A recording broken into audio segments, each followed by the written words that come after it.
So good afternoon, all. My name is Tammy Hayes, and I would like to welcome you to the Georgia EPD HAPs Inventory Stakeholder Meeting.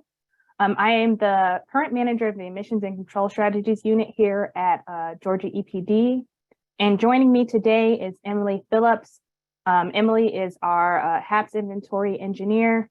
So Emily will be helping out with facilitating the discussion portion of this presentation. So with that, we will go into what we're going to cover today. So I also want to state before we get started that this is a proposal. We are in the very early stages of thinking about making a HAPs inventory. So that's why days like this, the meeting is more of a discussion so we can kind of hear your thoughts and your feedback and your honest opinions. So we'll go through kind of what we're proposing, why we think it's necessary, what the overview of the program potentially would look like. We'll talk about our pilot program and then the tentative timeline for our implementation. But the main goal for today is just to get your thoughts about a HAP inventory in Georgia. So there'll be a couple questions at the end that'll facilitate discussion about the HAPs inventory. So I highly encourage you to participate because we really value your feedback. So with that, why does Georgia need a HAPs inventory? So since the release of the air tox screen, which was previously known as the NATA, which is the National Air Toxics Assessment, there has been increased attention to the risk associated with HAPs emissions on a national level. So just a little bit about air tox screen. Air tox screen is EPA's risk modeling system that provides communities with information about health risk from air toxics. It's a part of EPA's new approach to air toxics and will provide risk analyses on a yearly basis. So the problem with air tox screen is that because Georgia does not provide EPA with HAPs information for the state, EPA backfills this information primarily using TRI data, which is the toxics release inventory data, or they use a process called HAPs augmentation. So we'll get into a little bit why both of those approaches can be problematic, but they're both not really suitable for air tox screen. So if Georgia had its own HAP-specific emissions data inventory, then we would be able to provide that data to EPA instead of them using TRI or HAPs augmentation to supplement the data that we don't provide.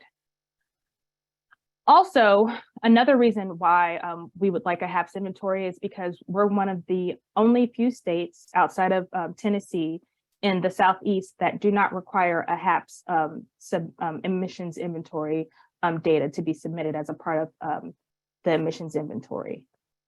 And as of late 2022, EPA has announced that they have plans on revising the AERR rule. And some of those revisions includes possibly looking at making HAPs reporting mandatory. And we'll talk about a little bit about that in the next few slides. It's probably towards the end of the presentation. So why not use TRI data? So TRI, again, stands for the Toxics Release Inventory. It's a federal program that tracks the management of certain toxic chemicals on a facility level. So one of the reasons why we're not a big fan of EPA using TRI data is because the TRI data is not reviewed by EPD. So because it's a federal program, it goes directly from facilities to EPA. So we don't have an opportunity to look at that data or even be able to evaluate it, QA it, or provide our feedback. Another issue with TRI is that only certain facilities are required to report to the TRI. So it does paint an incomplete picture of kind of what the HAPs data looks like in the state of Georgia. Also, the TRI only contains HAP emissions on a facility level. So it doesn't have any information on the unit level or on the process level, which leads EPA to make assumptions about those, like how those HAPs are broken down across facilities. which of course can lead to inaccuracies. And then one of the main reasons why we don't feel that TRI data is suitable for use for EPA's modeling systems is because there's a lot of over-reporting in TRI. So some of this is due to rounding up, but this is also due to a lot of facilities just putting down like worst case estimates in the TRI. So if facilities are putting worst case estimates into the TRI, and then that data is in turn being used to determine risk, nationally, but particularly in the state of Georgia, it's basically inflating the risk associated with certain facilities. And so, it's not really suitable data to be used for modeling. And finally, TRI data does not contain all HAPs and doesn't have specific HAP speciations for certain pollutants. So oftentimes EPA has to make another assumption on how that HAP is speciated coming from the facility, and that can also lead to inaccuracies. So another way that EPA kind of backfills the data that we don't provide to them currently for HAPs is a process called HAP augmentation. So HAP augmentation is calculated based on ratios found in EPA's emission factors database, WebFire. And although WebFire is very robust and quite large, it does not account for all industry activities. So once EPA uses HAP augmentation to kind of backfill these HAP estimates, it can often be inaccurate because it's based on either outdated emission factors or low quality emission factors. So what would the procedure look like, currently what it looks like, and then also what it would look like if we actually had a HAPs inventory. So currently, the HAPs data, like I stated before, that's used in EPA risk estimates come from TRI and EPA's augmentation process. If we had a HAPs inventory, the data would primarily be coming from us, from Georgia EPDs. So that data would be vetted, it would be QA'd, and also wouldn't take us by surprise because we have already seen the data. Next, after EPA uses that data for their risk estimates, they come back to us and request verification of data if risk comes back higher than they anticipated. And some of the issues with that is, one, this is the first time we are seeing the data. Two, for a lot of facilities who have submitted data to TRI, when we come back to them and ask them about their process, it's been several years since they first reported the data to TRI. So they're having to go back and jog their memory about kind of what the thought process was back then. And there's, this back and forth exchange with everyone trying to get on the same page. If we were to have an in-house HAPs inventory, that data would have already been vetted through us and verified through EPD, so it wouldn't be a surprise. And EPA, if they had asked for verification, we wouldn't have to come back to the facilities because we would have already been in contact with you. In addition to that, if HAPs are submitted to us in-house, then we're able to reach out to facilities within a few weeks or a few months of the data being submitted if we have any questions or if there are any corrections to be made, as opposed to following up with a facility, 2 years from now. And finally, once we have reached out to facilities, we've gotten them to either correct what they submitted to TRI or verified what they've submitted to TRI. We have to go back to EPA to make suggestions and corrections to the risk estimates that they use, or the data estimates that they used to calculate risk. But if we already had an in-house HAPs inventory, we wouldn't have to go through all that back and forth. The process would look really simple because we would have already seen that data. We would have already spoken to facilities if there was an issue and be familiar with that data once EPA includes it in their databases. So who would the HAPs inventory affect? So basically, based on some estimates of our current proposal, we were able to identify two potential categories of facilities that would be affected by the HAPs inventory.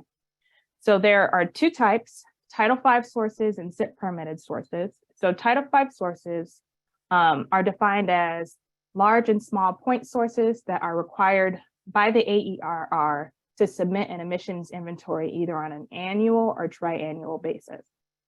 For SIP permitted sources, these are sources that are not currently required to submit CAPS data. By CAPS is criteria air pollutant data by the AERR rule, but they have either a minor or synthetic minor permit.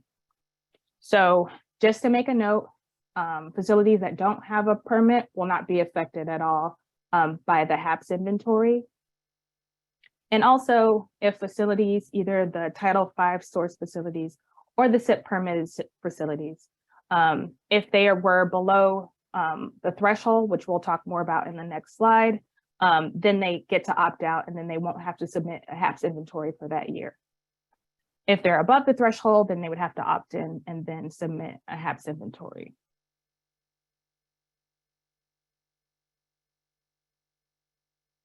And I also want to note too that our threshold is not going to be PTE based, but it's going to be based on actual emissions. Unlike the AERR, I just kind of want to make that clear. And also, non-stationary sources will not be included in the HAPs inventory. So this is mainly focusing on point sources.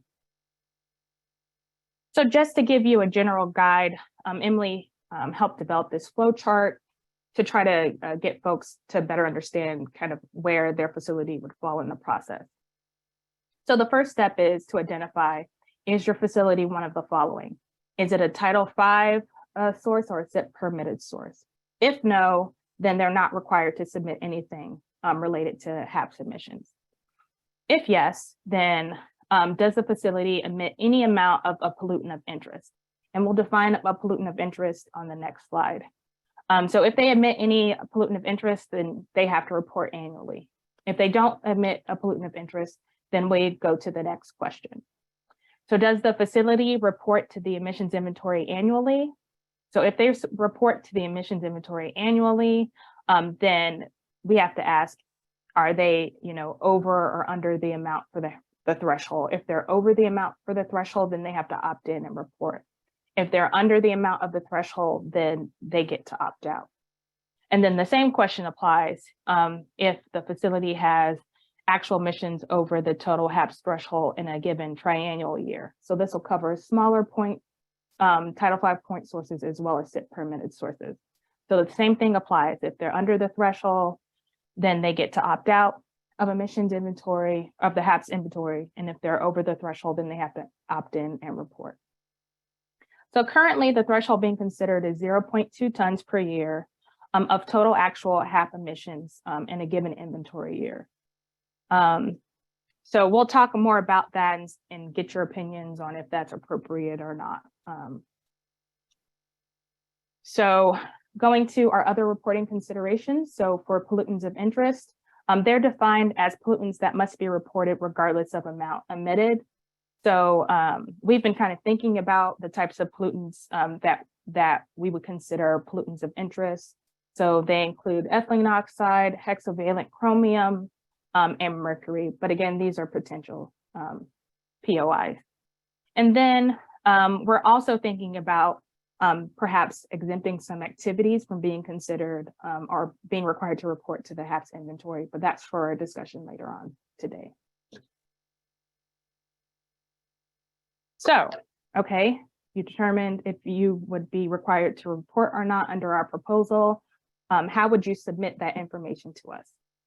So the good news is that Georgia EPD currently uses the Combined Air Emissions Reporting System, or CARES, for submittal of our CAPS emissions inventory data already to EPA. So what we would do is just add HAPs into that system. So for folks that have already, facilities that are already familiar with CARES, it would be a very simple process of just adding HAPs to the units that you already, and processes that you already have in CARES. But for facilities that might not be used to CARES, I've never had to submit an emissions inventory before, my team has regular help sessions during emissions inventories. So that not only includes help with CAPs emissions inventory, but also HAPs emissions inventory. And so that would be available to facilities to help complete their reports and CARES for any given year.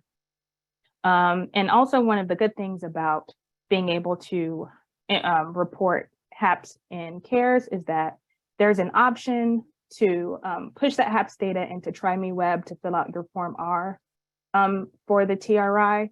And that's just an additional feature that's optional that facilities can use to kind of alleviate the burden of putting in the same information into two different platforms.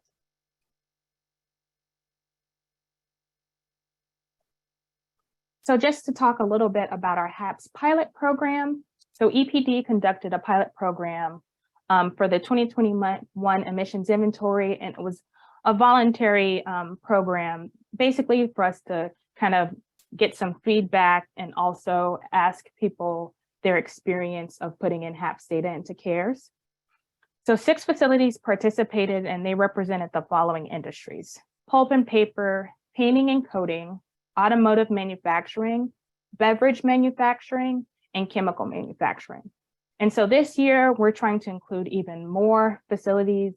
And so, you know, processes like these, like having this meeting, is important to get your feedback, but also being able to have your feedback on a wider scale, being able to get to put your HAPs data in and walk through that process. If that sounds like something you're excited about and interested in, please contact Emily.Phillips.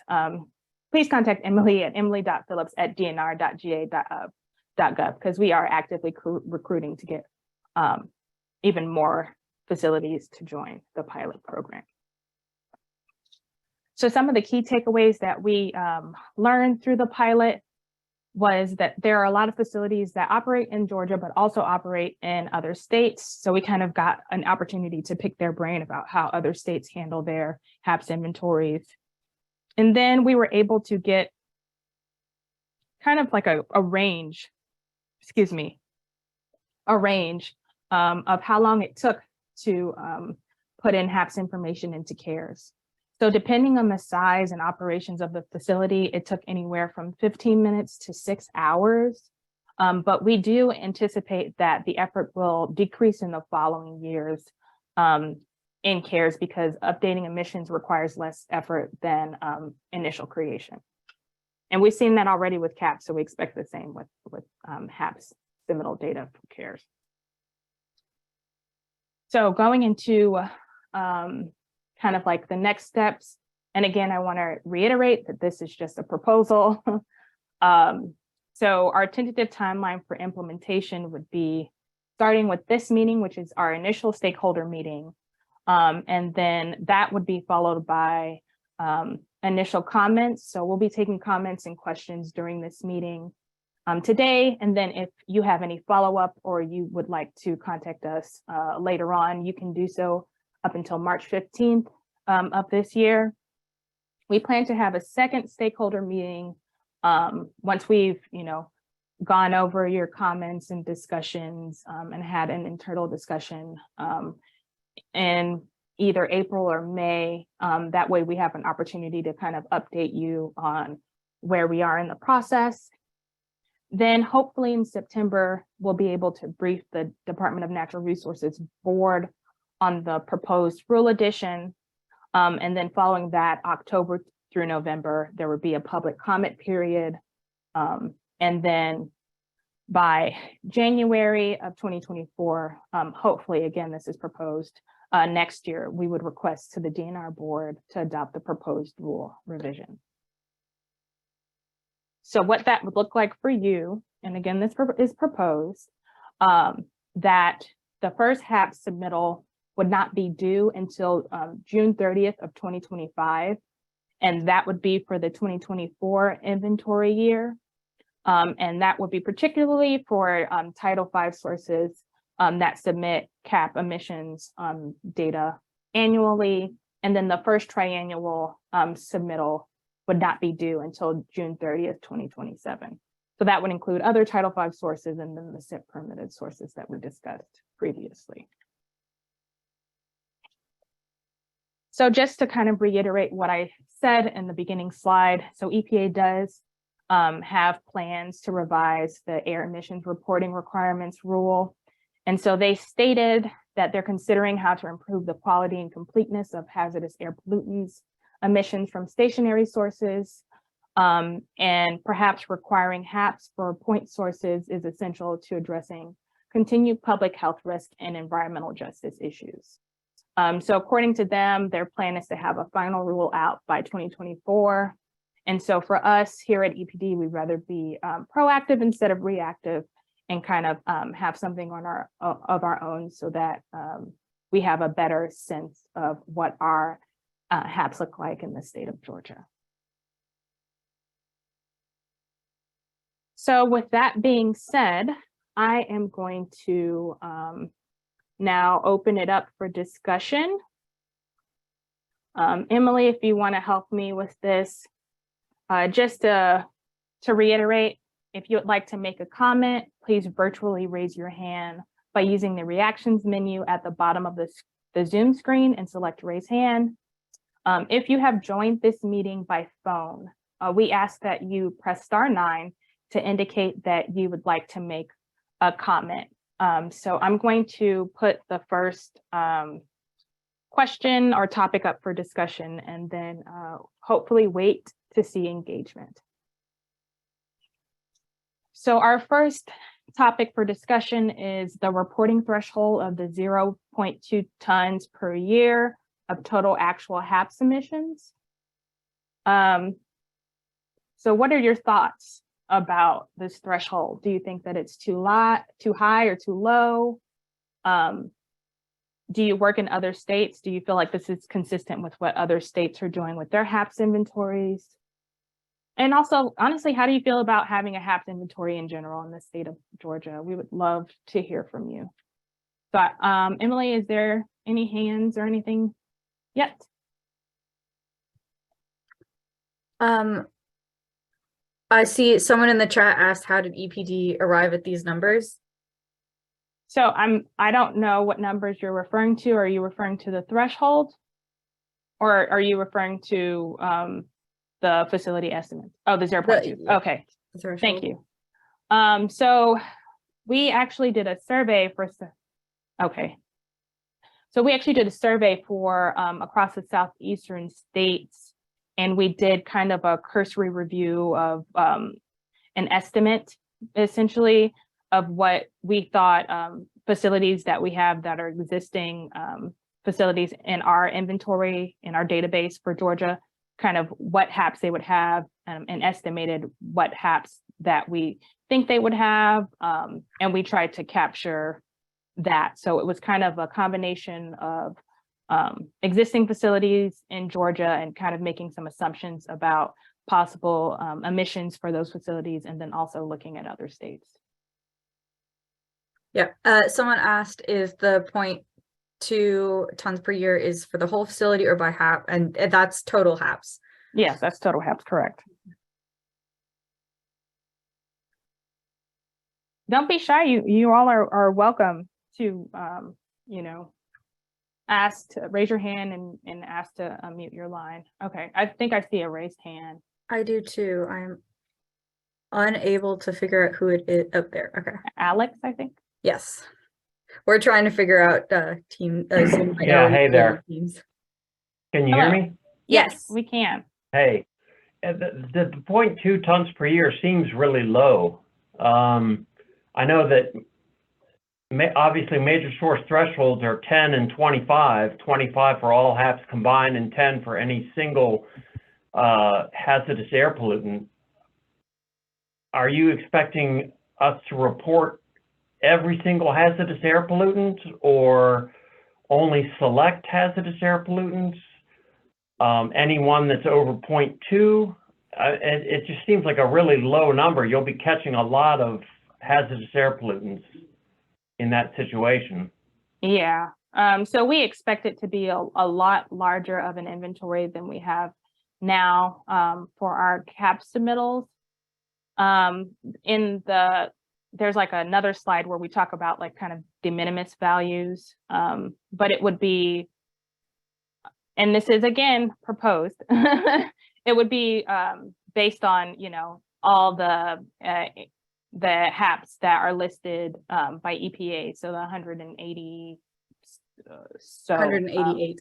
yeah, thank you. So 180. all the HAPs, basically. Yeah. Correct. Yeah. Keep in mind, the 0.2 would be based on actuals and not potential to emit, and that 25 and 10 rule is based on potentials, which typically skew quite high compared to actual reporting.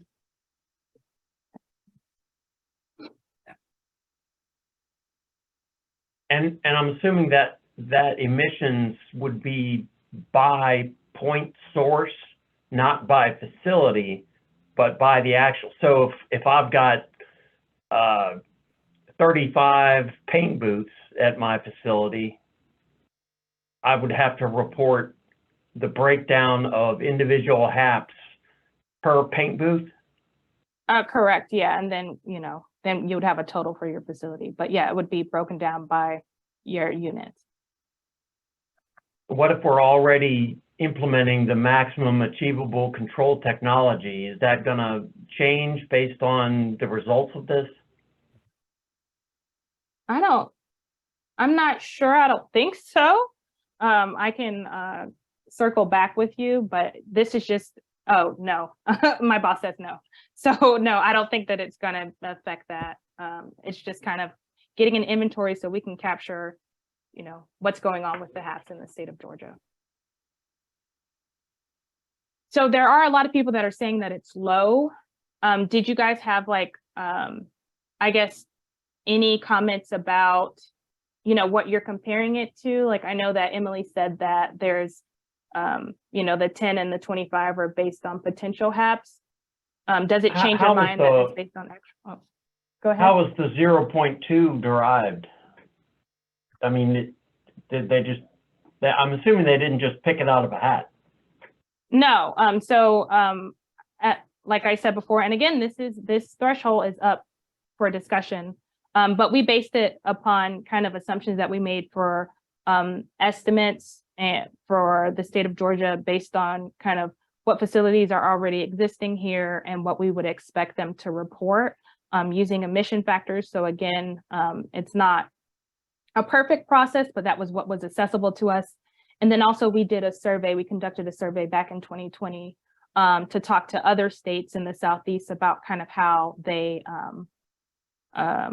conducted their HAPs inventories, and then kind of selected a number around, not in the middle because it varies greatly, select a number on that. So yeah, we wouldn't be the lowest by any means, but we're kind of in keeping with some of the practices of other states.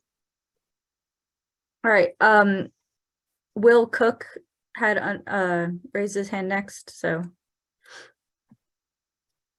Yeah, thank you. I actually participated in the 2021 discussions. I wasn't one of the facilities. I work with a consulting firm. I guess regarding the threshold limit, if the threshold limit stays at 0.2 tons per year of total actual HAP emissions, kind of echoing what Alex said, it could be really cumbersome to do 35 point sources. And that's amplified further for consultants who are helping out facilities who then have to do it for multiple. Could there be a consideration for maybe, even if you keep the initial threshold for total low, having then a individual HAP exemption for when you're doing each individual HAP from, let's say, AP42 emission factors? Because if we have to report every single HAP that, let's say, AP42 emission factors allows, a lot of those are probably going to be under the 0.2 because of how small those emission factors are. Just shooting from experience, you know, lumber might hit more hard on formaldehyde, methanol, acetaldehyde, and such. But, you know, a lot of the other HAPs might be well below that 0.2 tons per year. And that's just going to add to how much work there would be for, I mean, this is obviously for lumber mills, but for other facilities, you know, we kind of might have an idea of which HAPs are going to be issues. Is that a consideration that the EPD could consider going forward for maybe, you know, a threshold for individual HAPs once the total actual HAPs has been triggered. So that way we're not just reporting, you know, something that's 1 to the -5th. Oh yeah, I mean, that's a great idea. Okay. So we do have that like later, like proposing a de minimis kind of threshold. We can talk about that, but yeah, we would be open to that. Again, you know, this is a discussion. We haven't decided anything. Okay. And then another question, kind of tangential, is what is the EPD's proposed catch to make sure we're including all of the HAPs in this total actual HAP emission calculation?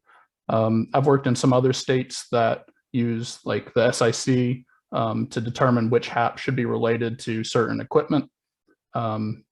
So is that something that you have planned, or are we just going to lean into if AP42 emission factors for that point source list an emission factor for that HAP, we need to consider that for the total actual HAP emission calculation? That's actually a great question. We also have a point of discussion for that. But we were thinking about including HAPs that we thought would be associated with facilities based on NAICS codes. So it wouldn't be SIC, but it would be similar, right? It's basically the same thing. So we would potentially be using that as a guidance. And we have something not directly related to that, but another point of discussion related to that. And I think it's the next slide or the slide after. Okay, great. Sorry for jumping the gun. Just it felt all no, that's related great. to These this. are great. I'm glad people are asking questions and making their voices heard. So I understand. There might be another comment in the chat or comment. So I'm trying to keep track of comments in the chat to see which ones we haven't already kind of answered. So Rochelle Halawati says, so any facilities that have air permits but do not report emissions will now have to report. Correct? Correct. Yeah. So there are some facilities that never had to submit an emission inventory. You know, since the existence of the facility, they would have to submit a HAPs inventory. And then Carrie Powell asks, what is the lowest threshold applied by a southern state? And according to when we reached out to states a few years ago, kind of get an idea of what their HAPs were, Mississippi had a 0.2 pounds per year per HAP limit. Yeah, so that's pretty low. So that's quite low. Okay. I'll go back to the people who've raised their hand. Kim Shager, go ahead. Hello. So just kind of building off, I think some of my answers have already been, or some of my questions have already been answered. Sure. I would also be in favor of some type of de minimis exemption. I'm from a larger facility. We have dozens of emergency generators and boilers and paint booths, and you know, some of those we use very rarely. So I just want to say that we would also be in favor of some type of de minimis exemption. Also, given the number of combustion sources we have and the amount of HAPs for each one, is there any consideration to some type of, you know, default option for something like an emergency generator where we don't have to manually populate each HAP for each one if we know we're using AP42 emission factors, for instance? We've had issues in the past just with the CARES software rounds things differently than we do, you know, when we're calculating ourselves, and it kicks back errors and so forth. So is there anything like that where we could just default select using AP42 for certain types of sources like emergency generators or things, or are we going to be manually populating each HAP for each one of those? Yeah, so let's just go on to the next question. Oh, sure. Because I think, you know, we're all kind of, so this is the next question. We've kind of already talked about de minimis values. We were looking at not requiring folks to report HAPs lower than a pound emitted for the year. Does that sound reasonable to y'all? And then we can talk about pre-populating. I think that's the next slide. But does that sound reasonable to to folks, do you think that that would be a lot more helpful, especially people that have already used CARES and kind of know that, you know, the process of adding can be a little cumbersome? How do you feel about the 1 pound threshold?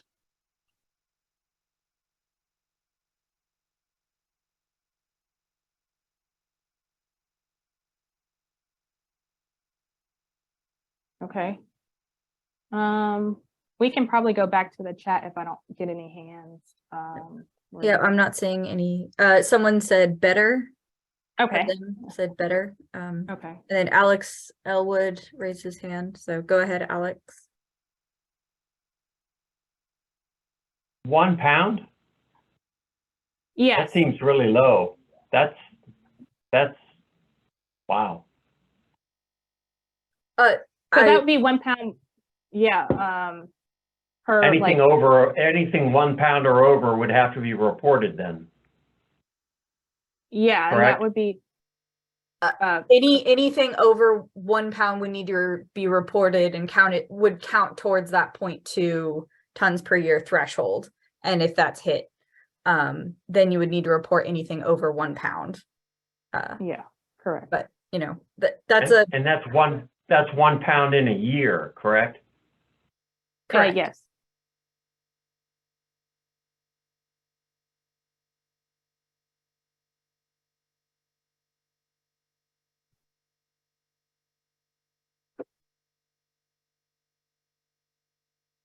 um 1 pound a year for a single HAP per Per unit. per Yeah. unit or emission source.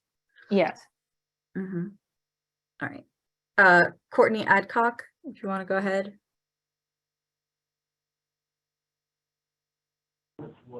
Hi, yeah, so I did want to know, I think it looks like in South Carolina, they base their threshold off of 200 pounds, 0.1 tons as a per HAP threshold. And in North Carolina, they said they're de minimis based on individual HAPs have their own de minimis value that they look at. So some of them are 1 pound a year and others are 10 or 100, just depending on what the HAP is. But yeah, I do want to reiterate what the previous person said, that when you consider products of combustion, you know, there's a lot of different HAPs that are emitted there, and AP 42 has a lot of emission factors.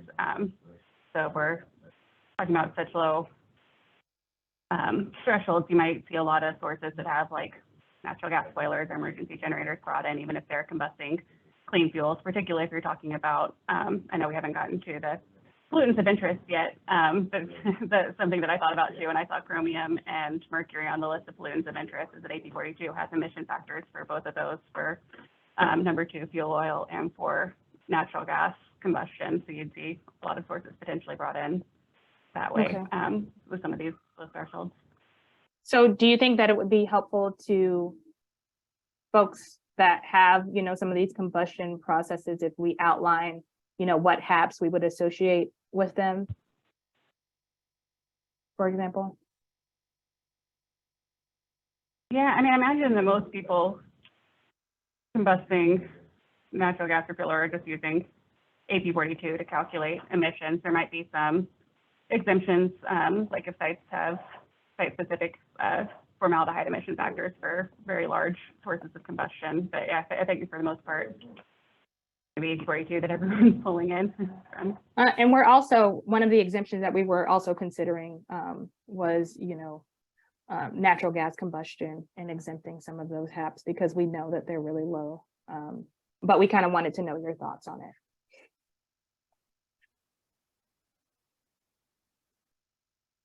So Maxwell Heck earlier had said for facilities that are basing their numbers on potential release, will they have to put other monitoring processes in place?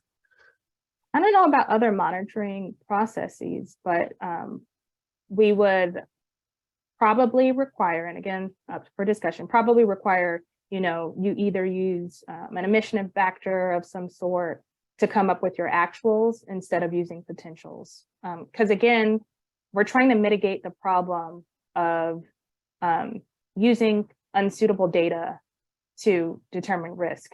So if you're going to be using like a PTE, for example, you know, that kind of defeats the purpose of using more accurate data to determine risk.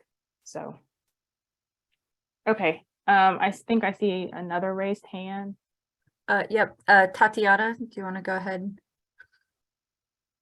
Yeah, can you hear me? Yeah, we can hear you.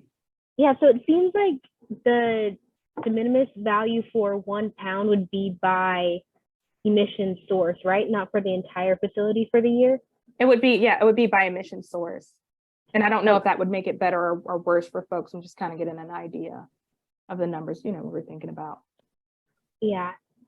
Here at Georgia Tech, we have a lot of labs. So would you consider those to be individual sources?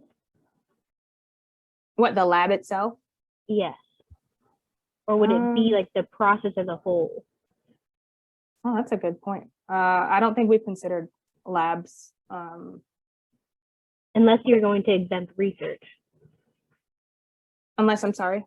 You're considering exempting research? I mean, there are, because we considered some other exemptions.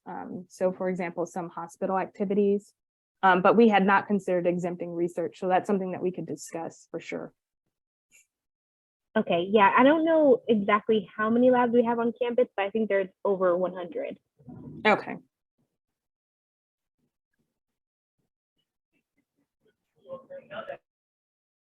All right.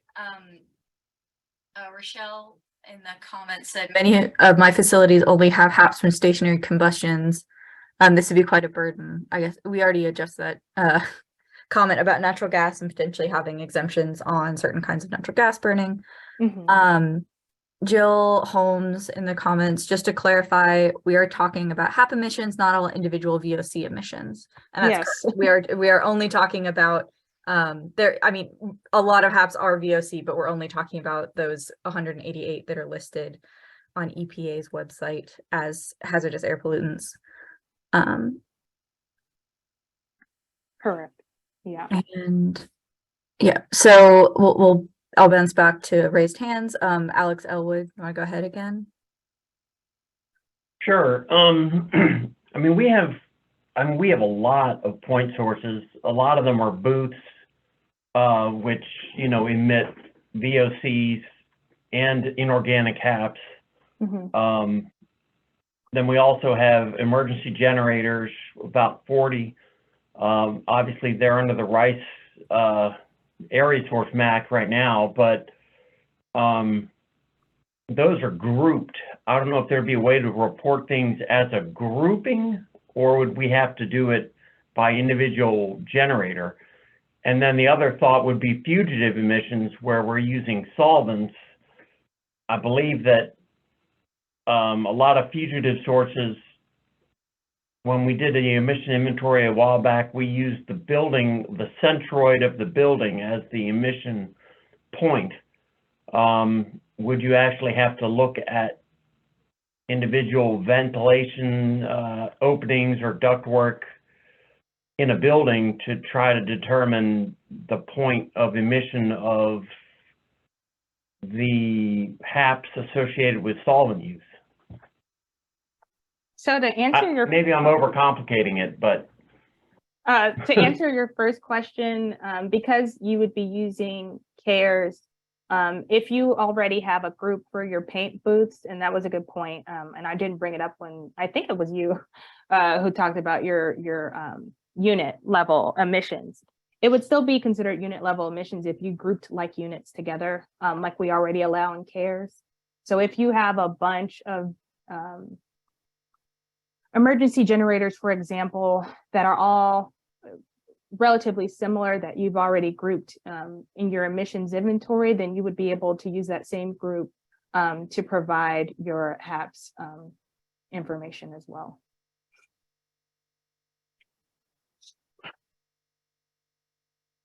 And for your second question, I don't think that level of detail for where the vents are located would be required for the HAPs inventory at this point. That would be more on the modeling side. But what we're invested in capturing are the estimates, like the emission estimates. So we probably wouldn't require, vent position and determining that, for fugitives.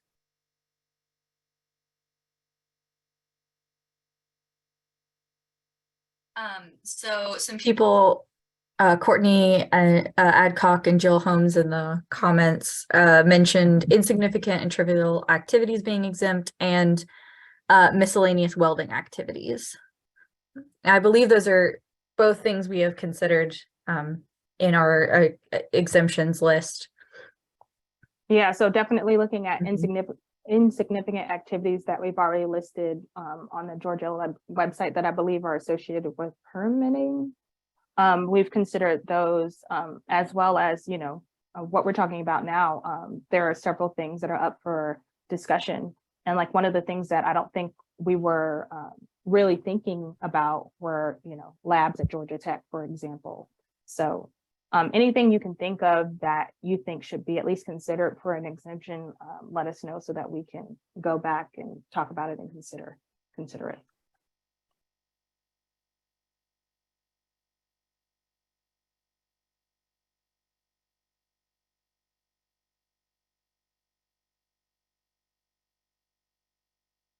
Okay, go to the next slide. Mark Hunclick said if emission is an elevated release versus lower elevated release, risk to the public is much different. So what about exemption based on release type or elevation?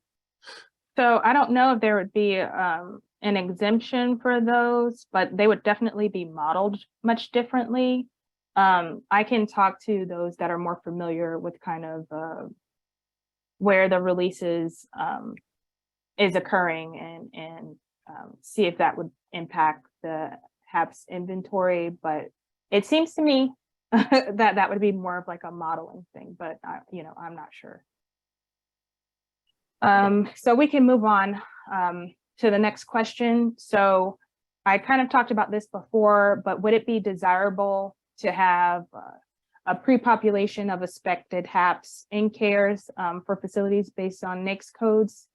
I know that some people talked about how burdensome it would be to have that for each individual unit, but would this be something that would help you kind of relieve some of that burden?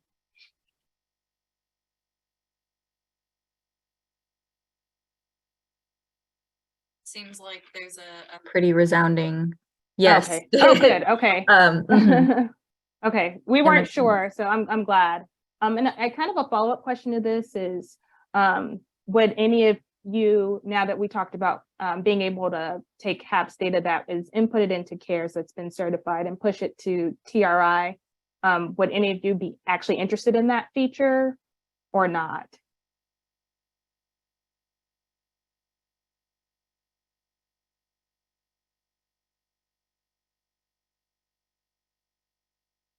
Will maintenance use of chemicals be exempted, or will they not meet the point source definition? I'm not sure what you mean by maintenance use. Are you talking about like maintaining the grounds, like those chemicals of like a facility, for example?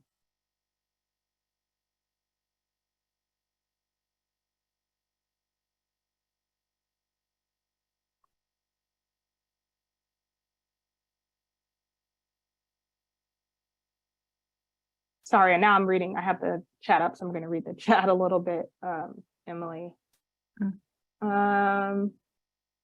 We have insignificant activities based on checklist in our permit, and then also a list of insignificant activities based on emission level.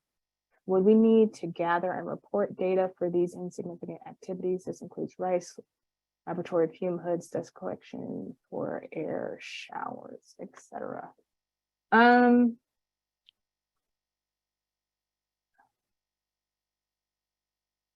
Maybe not. We would have to, I would love to speak to you. Yeah, likely no. I would love to speak to you more about this. Please feel free to email us. And then we can kind of go back and forth because I'm curious. I want to pick your brain about this. But yeah, more than likely, like, no. In addition to that permit list that I was telling you about, I think we also kind of talked about this in insignificant activities based on emission level. thing here. So thank you for that. Thanks for that addition. Let me see. Insignificant and trivial sources must be exempted. Level of effort is likely to be much higher to capture HAPs emissions from these. Okay, thank you for your comment. With pre-populating expected HAPs, would CARE still offer the flexibility to change emission factors? Oh, yes, some states that pre-populate force AP 42 emission factors, whereas other EPD accepted emission factors such as CASI would be more accurate. Oh yeah, so if we do have the pre-population, it would just be that the pollutant would be provided and not necessarily that you would have to use AP 42 emission factors. I know AP 42 is, you know, a lot easier for some folks to use, but if you have a better emission factor, you know, like the CASI, for example, or even your own in-house tested emission factor, we would prefer that. So if you have access to something better than AP 42, we're all for you using that emission factor. So it would just be, you know, pre-populating the pollutant and not calculating it for you. For maintenance activities, I'm referring to chemicals like I don't know how to take that down. Solvent or degreasing used in everyday maintenance activities in a plant.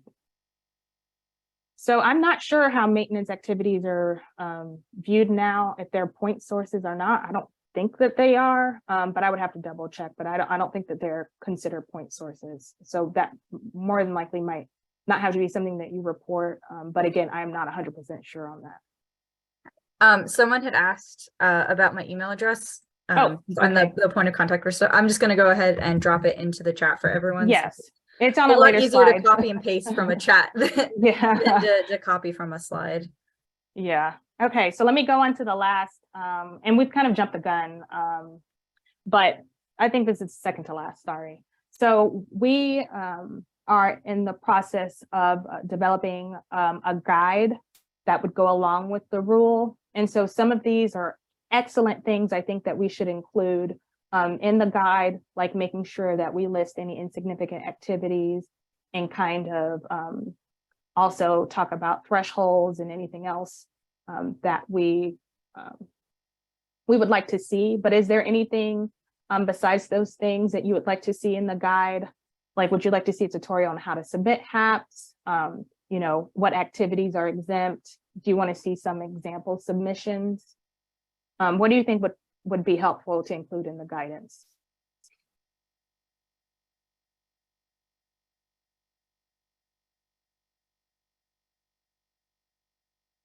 And again, I think what we've already discussed would be really good to include in some of the guidance materials.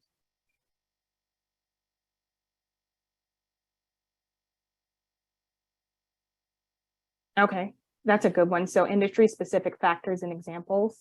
Okay. Yes to all. Okay.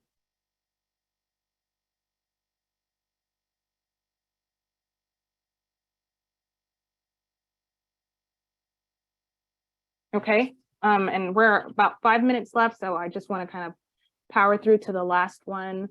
And so appropriate exemptions. We've kind of covered some of those things. So I think some insignificant activities should be included. Are there any other things that people are thinking about, talking about kind of labs, combustion from natural gas combustion? Let's see. Jill Holmes asks, we would have the ability to upload the HAPs in a spreadsheet option. So CARES does have a kind of bulk upload option that involves a spreadsheet, and especially if we if CARES goes ahead and kind of pre-populates that, you can download that as a spreadsheet, make all of those little changes in Excel, and then re-upload it back into CARES. But it would have to be in their formatted spreadsheet. Mm-hmm. Someone said, okay, bulk upload equals good. I caught something, sorry, it's going fast, so I can't really see what people are saying. Someone said something that I thought we should probably talk about. Would EPD make the HAPs emissions inventory available on its website? So what we have now for the emissions inventory is if someone inquires, then we provide them with that information, but we don't have like a running list that's currently available for our regular emissions inventory, I don't believe. But that would be something that we can consider publishing it on our website. But we would have to see. Right now, we haven't considered that at all. Okay. Someone mentioned exemptions for emergency diesel rice units. Oh, so we could look into that. Mhm. I'm not sure if we've come to a consensus on emergency diesel engines. I would recommend any SIP permit exemptions from Georgia Air Quality. That includes labs and welding. Oh, thank you, William. We'll definitely check out that role to see exactly what you're talking about, and then make that. Okay, thank you. And then consider that. This was a very good discussion. I'm so glad that you guys weren't shy and you told us exactly how you felt. Let's see, is EPD considering using the inventory for purposes beyond EPA's talk screen? So yeah, we'll probably use it to, you know, do some trend analysis. I can't I can't tell you kind of what the future looks like for the inventory, but we'll probably be able to use the data, you know, similarly to what we would to for, you know, the CAPS emissions inventory. So it might, you know, inform rulemaking, might inform our existing models. And then we'll probably, in addition to, you know, vetting the air talk screen for accuracy, we'll also do our own modeling and risk analysis from the emissions inventory that we have, or the HAPs inventory that we have.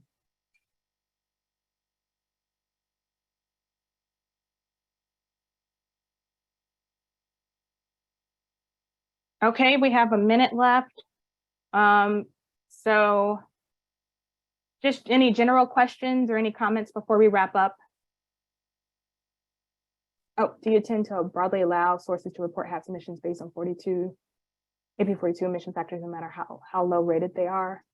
Yeah, we will. We'll take them. Again, they're not, you know, the best or the most accurate, but we would be willing to take AP 42 emission factors, especially, you know, if you're not able to do your own, you know, testing or anything like that, for example.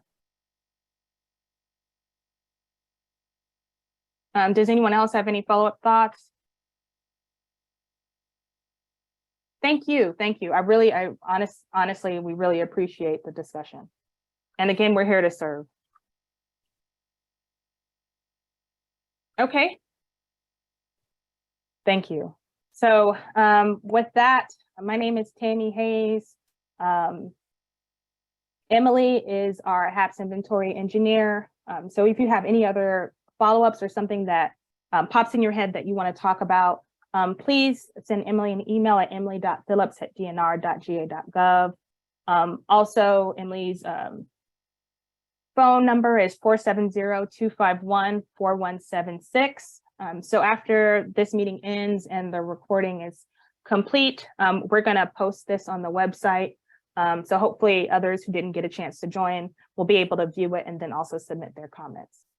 So thank you all. I really appreciate the feedback. Keep it coming. And hopefully we can build something that works for everyone. That's the goal. So Thanks, everyone. all right. You all have a great rest of your day.